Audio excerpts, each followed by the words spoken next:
अस्सलाम वालेकुम जी, मैं हूं फैज़ सुल्तान और आप देख रहे हैं हमारा यूट्यूब और फेसबुक चैनल। उम्मीद करते हैं कि आप सब खैरियत से होंगे। नाज़रीन, लाहौर के अंदर मुग़लों की तरफ से सबसे पहले कौन सी इमारत बनाई गई, इस वीडियो के अंदर हम आपको वो दिखाएंगे, सबसे पहले और सबसे पुरानी बिल्डिंग, और साथ साथ इसकी तारीख़ बताएंगे कि ये कब बनाई गई और किसने बनाई, और यहाँ पर एक मुग़ल शहज़ादे के साथ बड़े जुल्म की तारीख़ रकम की गई, वो इसकी भी आपको बताएंगे। तो आइए वीडियो का आगाज़ करते हैं। नाज़रीन, बरसीर के अंदर मुग़लिया सल्तनत की बुनियाद रखने वाले शहंशाह ज़हीरुद्दीन बाबर का 1530 में इंतकाल हो गया। उसके इंतकाल के बाद उसके बेटे मिर्ज़ा कामरान ने लाहौर का कंट्रोल संभाल लिया। उसके दूसरे बेटे शहज़ादा हुमायूं ने मिर्ज़ा कामरान के इस कब्ज़े को मानते हुए उसे लाहौर का गवर्नर बना दिया। लाहौर का गवर्नर बनने के बाद मिर्ज़ा कामरान ने रावी के इस पार एक शानदार बाग तमीर करवाया। 1540 में उसने इस बाग के अंदर एक 12 दरी बनवाई। इस 12 दरी को कामरान की 12 दरी कहा जाता है, और यही वो बिल्डिंग है जो लाहौर के अंदर सबसे पहले मुग़लों की तरफ से बनाई गई है।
नाज़रीन, इस वक्त हम कामरान की 12 दरी पे पहुंच चुके हैं।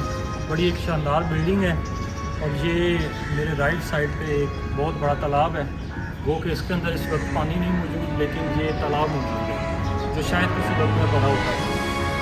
बिल्डिंग जो है नाज़रीन बड़े शानदार तरीके से बनाई गई है। 12 दरी का मतलब 12 का मतलब 12, और दरी का मतलब दर का मतलब दरवाज़ा। इस बिल्डिंग को इस तरह डिज़ाइन किया जाता था कि इसके अंदर वो काफ़ी सारे दरवाज़े रखे जाते थे, क्योंकि उस वक्त लाइट का कंसेप्ट नहीं था, एसी वगैरह या पंखे वगैरह नहीं थे, तो हवा की क्रॉसिंग के लिए इस बिल्डिंग के अंदर जो है वो मल्टीपल जो दरवाज़े रखे जाते थे, ताकि ये इसके टेम्परेचर को कम किया जा सकते हैं। और इस बिल्डिंग के अंदर अगर भी आप इस वक्त जाएँ तो टेम्परेचर की जो है वो कमी महसूस होती है। उससे ये बिल्कुल मुराद नहीं है कि उस वक्त जब हम बीमार थे उनके पास कोई करिश्मा था या करामत थी। वजह सिर्फ ये है कि बड़ा पत्थर इस्तेमाल किया गया, और ये जो बड़ा पत्थर होता है ये हीट रेजिस्टेंट होता है, और इसके सराउंडिंग में जो है वो मल्टीपल दरवाजे रखे गए हैं ताकि हवा की क्रॉसिंग जो है वो आसानी से हो सके।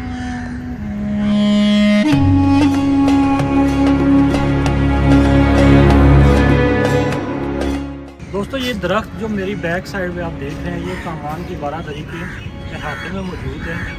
कहा जाता है कि ये दरख्त सदियों पुराना है। वल्लाह आलम इस बात में अब कितनी सच्चाई है, लेकिन मुकामी लोगों का कहना है कि ये कम अज़ कम 300 से 400 साल पुराना दरख्त है, जो कि कामरान की 12 दरी के अहाते में मौजूद है।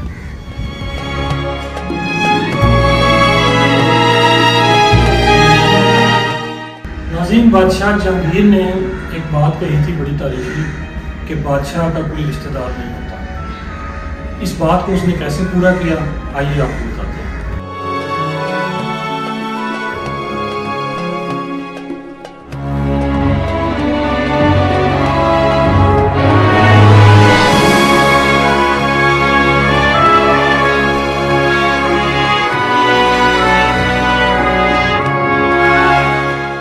दोस्तों, जहांगीर ने अपने बाप बादशाह अकबर के ख़िलाफ़ बगावत का इंतज़ाम किया।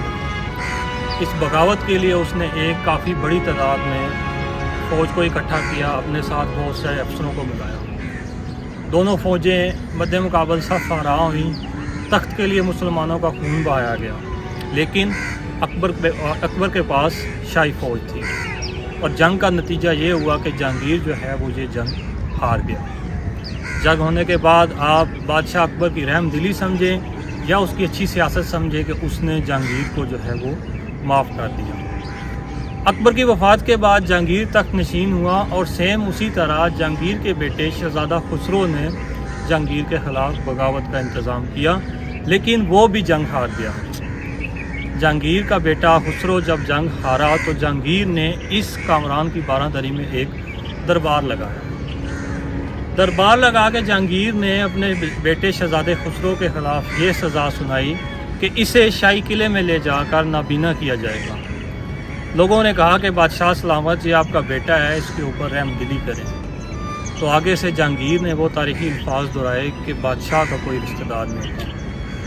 जहांगीर ने 300 के करीब खुसरो के जो करीबी रिश्तेदार, दोस्त, अजीज़ और अफसर थे, उन सब का इस कामरान की बारादरी में खुसरो की आंखों के सामने कत्लेआम करवाया।